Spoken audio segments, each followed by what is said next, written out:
முழங்கால்ல பர்டிகுலரா ஒரு இடத்துல வலி இருக்கான்னு வாட்ச் பண்ணுங்க. நாங்க பிக்சர்ல காட்டுறோம். நீங்க இந்த பிக்சர்ல பார்த்தீங்க இல்லையா? அந்த பாயிண்ட்ஸை நாங்க மென்ஷன் பண்ணி காட்டியிருந்தோம். அந்த இடங்கள்ல முழங்கால்ல உங்களுக்கு வலி இருந்தாலும் சரி, வீக்கம் இருந்தாலும் சரி, நீங்க நிறைய ட்ரீட்மெண்ட்ஸ் பார்த்துருப்பீங்க. மெடிசன்ஸில் இருக்கிற வரைக்கும் அந்த வலி வந்து குறைவாவோ இல்லாத மாதிரியோ ஒரு நிலை இருக்கும். மெடிசன்ஸ் விட்டீங்க அப்படின்னு சொன்னால் மறுபடியும் வலிக்கிற மாதிரி இருக்கும், வீக்கமும் இருக்கும். ஸோ இந்த பிரச்சனை ஏதாவது ஒரு உறுப்போட அறிகுறியாக இருக்குமா? இதை எப்படி தீர்க்க முடியும்? இதுக்கான பிரச்சனை இந்த பிரச்சனைக்கு கூட வேற என்ன சிரமங்கள் கூடுதலாக இருக்கும்? ஸோ இதுக்கான சொல்யூஷன் என்ன அப்படிங்கிற ஒரு கிளாரிட்டி இந்த பதிவில் நீங்கள் தெரிஞ்சுக்கலாம். முழுசாக பாருங்கள் இந்த பதிவை.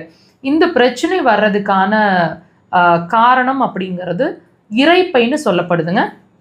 கூடுதலாக வேறு என்னென்ன சிம்டம்ஸ் இருக்கும்னு கேட்டிங்கன்னா, பசி சம்பந்தமான பிரச்சனை, அடிக்கடி பசிக்கிறது, சரியாக பசிக்க மாட்டேங்குது, நானாக நேரத்துக்கு சாப்பாடு எடுத்துகிட்டு இருக்கேன், சுத்தமாக பசின்ற ஒரு உணர்வே இல்லை, அல்லது பசி அதிகமாக இருக்குது, அடிக்கடி சாப்பிட்ற மாதிரி இருக்குது, பசி அதிகமாக இருக்குது, சரியாக சாப்பிட முடியல, டேஸ்ட்டு தெரிய மாட்டேங்குது, ஃபுட்டு வந்து மண் மாதிரி இருக்குது, எந்த சுவையும் நாவுக்கு தெரிய மாட்டேங்குது, எப்பவும் வந்து வாய் வந்து கசந்துக்கிட்டே இருக்கிற மாதிரி இருக்கிறது, மனசு வந்து இறுக்கமாகவே இருக்குது, வாட்டெவர், அதாவது ஃபேமிலி சுச்சுவேஷன்ஸ் நல்லா இருக்குது, ஃபினான்சியல் சுச்சுவேஷன்ஸ் நல்லா இருக்குது, எல்லாமே நல்லா தான் இருக்குது, ஆனால் நான் ஏன் இப்படி இருக்கேன்னு எனக்கே தெரியல, அந்த டிப்ரெஷன் அப்படிங்கிற ஒரு விஷயம் உங்களுக்குள்ளே இருந்துக்கிட்டே இருக்கும்.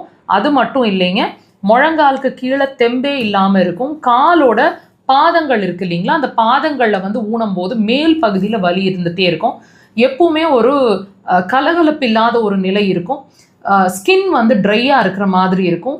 இந்த மாதிரி விஷயங்கள், அதாவது இது நாங்கள் சிம்பிளாக நீங்கள் வாட்ச் பண்ணுற மாதிரி சொல்லியிருக்கோம். இந்த மாதிரி விஷயங்கள் எல்லாம் வாட்ச் பண்ணுங்கள். கூடுதலாக டெஸ்ட் ரிப்போர்ட்ஸ் என்ன சொல்லணும்னு கேட்டிங்கன்னா, சிலருக்கு வந்து ஹார்மோனல் இம்பேலன்சஸ், அதாவது சிலருக்கு சர்க்கரை இருக்கலாம், சிலருக்கு ஒபிசிட்டி அப்படிங்கிற ஒரு விஷயம் இருக்கலாம், சிலருக்கு வந்து தைராய்டு பிரச்சனை, ஹைப்பர் தைராய்டிசம், ஹைப்போ தைராய்டிசம், இந்த மாதிரி விஷயங்கள் இருக்கலாம். திடீர்னு எடை கூடும், திடீர்னு எடை குறையிற மாதிரி இந்த மாதிரி விஷயங்களும் இருக்கும். பாதங்கள் சம்மந்தமான பிரச்சனையும் இருக்குங்க. ட்ரீட்மெண்ட்டை உங்களோட இரைப்பைக்கு எடுக்கிற பட்சத்தில், அதாவது அக்குபஞ்சர் டேர்ம்ஸில் உங்கள் இரைப்பைக்கு நீங்கள் ட்ரீட்மெண்ட் எடுக்கிற பட்சத்தில் கண்டிப்பாக உங்களோட வலி, வீக்கம் படிப்படியாக குறையும். அது மட்டும் இல்லைங்க, இப்போ நான் சொன்ன அத்தனை விஷயங்களும் மாறும். உங்களோட டிப்ரெஷனும் சேர்ந்து ட்ரீட்மெண்ட், அதுக்கு வந்து அக்குபஞ்சர் ஒரு சிறந்த தீர்வாக இருக்கும். கண்டிப்பாக ட்ரை பண்ணி பாருங்கள்.